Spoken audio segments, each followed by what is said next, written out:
ఒకరోజు పందికి తోటలో ఒక బుట్ట నిండా యాపిల్ పండ్లు దొరికాయి.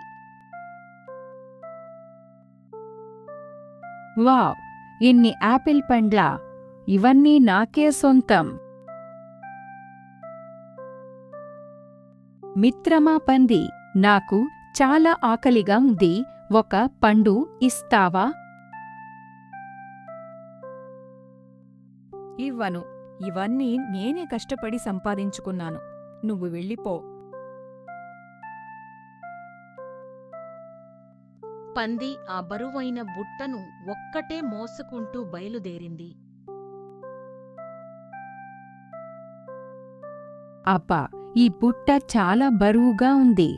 నేను మోయలేకపోతున్నాను. అయినా సరే, ఎవరికీ ఒక్క పండు కూడా ఇవ్వను.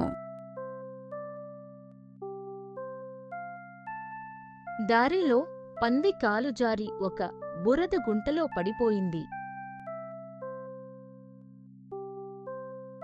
అయ్యో! నా ఆపిల్ పండ్లు అన్నీ బురదలో పడిపోయాయి. పంది ఏడుపు విని కోతి అక్కడికి పరిగెత్తుకుంటూ వచ్చింది. ఏడవకు మిత్రమా, నేను నీకు సహాయం చేస్తాను.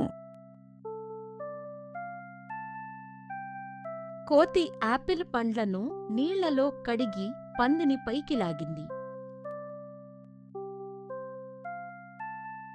నన్ను క్షమించు కోతి, నేను స్వార్థంతో ప్రవర్తించాను. ఇక నుంచి నేను నా వస్తువులను అందరితో పంచుకుంటాను. ఈ పండు నువ్వు తీసుకో. పంచుకోవడం వల్ల అందరూ ఆనందంగా ఉంటారు.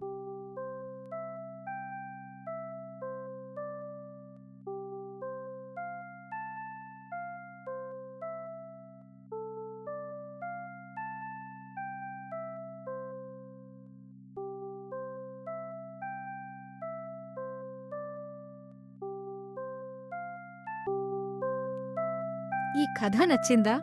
అయితే మమ్మల్ని ఫాలో అవ్వండి. సబ్స్క్రైబ్ చేయండి. మళ్ళీ కొత్త కథతో కలుద్దాం.